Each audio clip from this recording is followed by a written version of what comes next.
You've probably seen the number on your credit card statement, your balance, and wondered if it's the same as your available credit. But here's what you're really paying for when you use that card. Let me explain with an example. Imagine you have a $500 credit limit. Your statement shows you've spent $200 and there's still $300 left on your card. That's the available credit. But wait, this is where confusion starts. The balance is not how much you can spend. It's how much you've already borrowed. Let me give you a concrete example to make this clear. Suppose you have a credit limit of $500 and on your statement, it shows that you spent $200 last month. That means you've used up 40% of your available credit. But the balance isn't about how much you can spend. It's about how much you've already borrowed. Here's where things get tricky. If you see a low balance on your statement, it might feel like there's still plenty to spend. But that's not the case. The balance is a reflection of what you've already charged and haven't paid back yet. So, if your credit card shows $200 in debt, that means you owe $200. And that's money you need to pay back. Now, let me explain why this matters. Your statement balance isn't the same as your available credit. The balance is how much you've already borrowed and haven't paid yet. Available credit is what's left for future spending. But if you think of your statement as a budget, like you have $300 to spend because that's the remaining limit, you might end up in trouble. Here's why. When you use your card, you're not just using available credit. You're borrowing money, and that debt accumulates interest. If you only focus on how much is left, you may think it's safe to charge more. But what you don't realize is that the balance is growing each day. Let me break this down with a real-life example. Imagine your statement shows $200 in debt and $300 available credit. You might be tempted to use all of the $300, thinking it's safe because you have plenty left.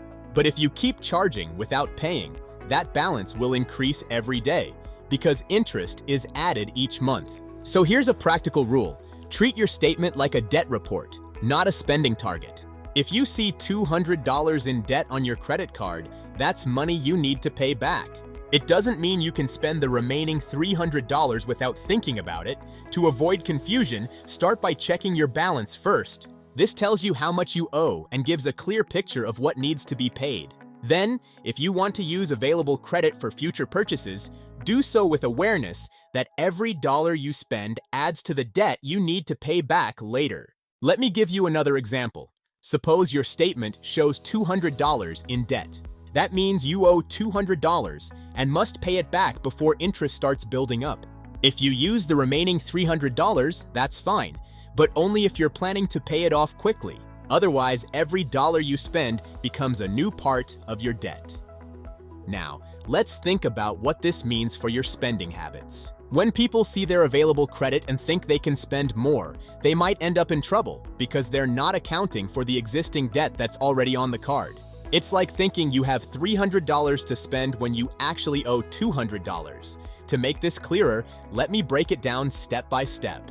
First, check your balance. This tells you how much you owe and gives a clear picture of what needs to be paid. Second, if you want to use available credit for future purchases, do so with awareness that every dollar you spend adds to the debt you need to pay back later. Here's another way to look at it. Your balance is like an unpaid bill that's growing each day. The more you charge without paying, the faster this debt accumulates, and the harder it becomes to get out of. So, if you have a $200 balance and still think there's plenty left to spend, you might be in for a rude awakening. So here's my advice. Treat your statement as a report on what you owe, not as a budget for what you can spend. If your credit card shows $200 in debt, that means you need to pay it back before the interest starts adding up. And if you want to use available credit, do so with the understanding that every dollar spent is another part of your debt. Let me make this even clearer by walking through a real example. Imagine you have $200 in debt on your card and still think there's plenty left to spend because you see $300 available. But what you're not seeing is that the balance is growing every day because interest is added each month. Here's how it works. When you use a credit card, you're borrowing money. Every dollar you charge adds to your balance and starts accruing interest. If you don't pay it off quickly, those charges can add up fast. And that's exactly what happens if you ignore the balance and focus only on available credit. So, here's my practical rule. look at your statement like a debt report, not as a spending target. The balance is how much you owe, not how much you can spend. If you see $200 in debt, that's money you need to pay back before the interest starts growing. To avoid confusion and keep track of what's really going on with your credit card, start by checking your balance first. That gives a clear picture of what needs to be paid.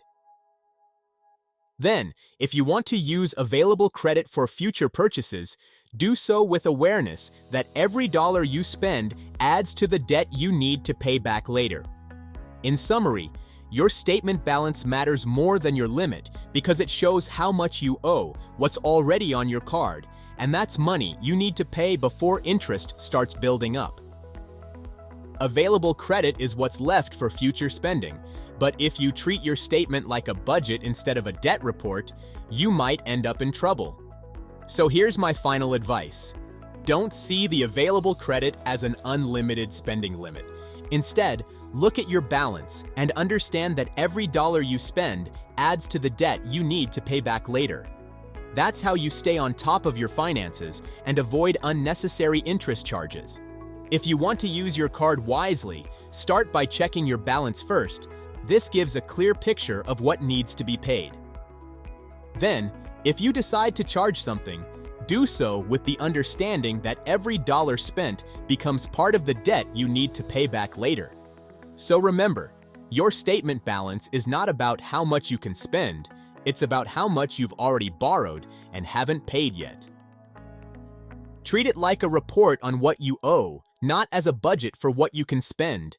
That's how you stay in control of your finances and avoid unnecessary interest charges. If you want to use your card wisely, start by checking your balance first. This gives a clear picture of what needs to be paid. Then, if you decide to charge something, do so with the understanding that every dollar spent becomes part of the debt you need to pay back later.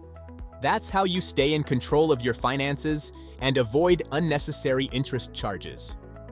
And that's why your statement balance matters more than your limit, because it shows exactly what you owe and how much you need to pay before interest starts growing.